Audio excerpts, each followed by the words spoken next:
ఎలా చేస్తారు? కేసులు ఎలా పెడతారు? నోటీసులు ఎలా ఇస్తారు? ఎవరిచ్చారు మీకు అధికారం అని అడుగుతున్నాను.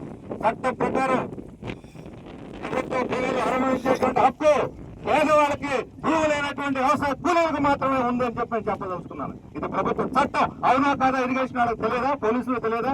రెవెన్యూ వాళ్ళకి తెలియదా? మీకు ఆ చట్టాలు తెలియకపోతే రాజీనామా చేసుకునే వాళ్ళకి కూర్చోండి. అంతేగాని పేదలు వేధిస్తుంటే మాత్రం చూస్తూ ఊరుకోము. వెంటనే ఆ నోటీసులు ఉపసంహరించుకొని పేదవాళ్ళు స్వేచ్ఛగా దున్నుకునేందుకు అనుమతించండి. మీకు రేపు వరద వచ్చినప్పుడు వాళ్ళ పంట పోద్ది, వాళ్ళు ఎవరు చేయరు. మీకు చెరువు నిండా అడ్డం ఏమైనా అడ్డం ఉందా? నీళ్లు రాకుండా ఏమైనా అడ్డం పడుతున్నారా? చెట్లు పెరగకుండా ఏమైనా అడ్డం పడుతున్నారా? ఎందుకు కేసులు పెడుతున్నారని అడుగుతున్నాను. అంటే పంటలు పండించకూడదు, ఖాళీగా ఉన్నా పర్వాలేదనా? పంటలు పండించకూడదు, ఖాళీగా ఉన్నా పర్వాలేదని అంటే అది దేశ ద్రోహం అవుతుంది, నేరం. ఉత్పత్తి చేయకుండా అట్టగించడం నేరం, పంటలు పాడు చేయడం నేరం. ఇంకా మీరు సహాయం చేయాలి. ఆ విత్తనం ఏంటి, ఇత్తనం ఏంటి, దానికి ఆ ఎరువు వేయండి, ఇలా ఏంటి. వాళ్ళు ఏదైనా చెరువు నీళ్లు పోవడానికి అడ్డం పడితే అప్పుడు మీరు కేసులు పెట్టిన అర్థం. ఎవరన్నా అడ్డం పడుతున్నారా? ఉన్నది ఉన్నట్టుగా చేసుకుంటున్నారు. భూస్వాములాగా కంచెలేయట్లేదే, భూస్వాములాగా రెంచెలు కొట్టడం లేదే.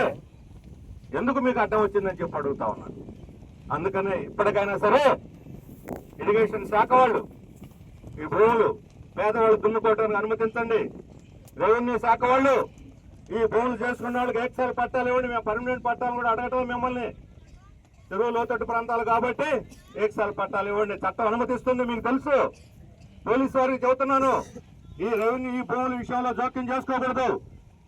భూపాలను ఇక్కడ ఏముంది? ఏ ల్యాండ్ ఆర్డర్ ప్రాబ్లం ఉంది? ప్రశాంతంగా వచ్చి పేదలు పంటలు దున్నుకుంటుంటే, పంటలు పండిస్తూ ఉంటే పంటలు పండించే వాళ్ళ మీద కేసులు పెడతారా?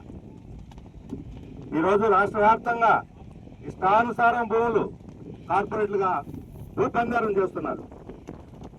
పండించేటువంటి రైతుల దగ్గర నుంచి కూడా భూ తీసుకున్నారు. మనకు తెలుసు. ఈరోజు కరేళ్లో, నెల్లూరు జిల్లా కరేళ్లో, అల్లూరు సీతారామరాజు జిల్లాలో, అనకాపల్లి జిల్లాలో, నంద్యాల జిల్లాలో, హిందూపూరు, సత్యసాయి జిల్లాలో, అనేక జిల్లాల్లో ఈరోజు రైతుల భూములు తీసుకొని వేల వేల ఎకరాలు కార్పొరేట్లకు ఇస్తున్నారు. వాళ్ళు ఎక్కడన్నా పరిశ్రమలు పెట్టారా? వాళ్ళు ఎక్కడన్నా ఉపాధి కల్పించారా? వాళ్ళు ఎక్కడన్నా ప్రజలకు ఆదాయాలు పెంచారా? ఒక్క ఉదాహరణ, ఒక్కటంటే ఒక్క ఉదాహరణ చూపెట్టండి అని చెప్పి నేను అడుగుతా ఉన్నాను.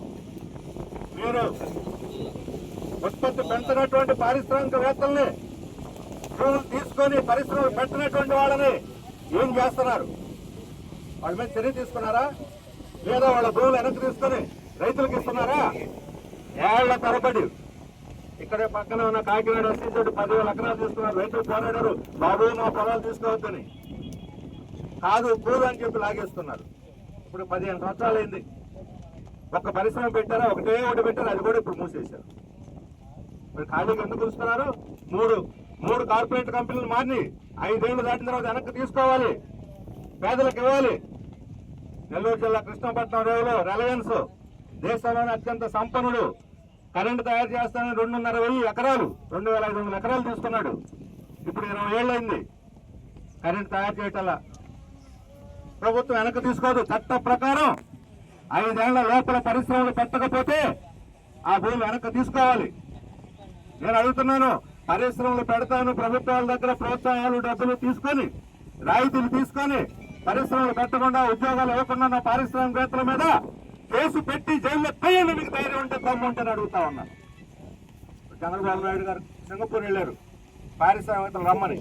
ఎవరిని కలుస్తున్నారంటే ఆయన అదానిని కలుస్తున్నాడు. అదానిని కలవడానికి సింగపూర్ పోవాలా? అదాని రాడా అమరావతికి? అమరావతిలో కాకుండా సింగపూర్లోనా అదానితో చర్చలు చేసేది? విదేశీ ఘటన మీద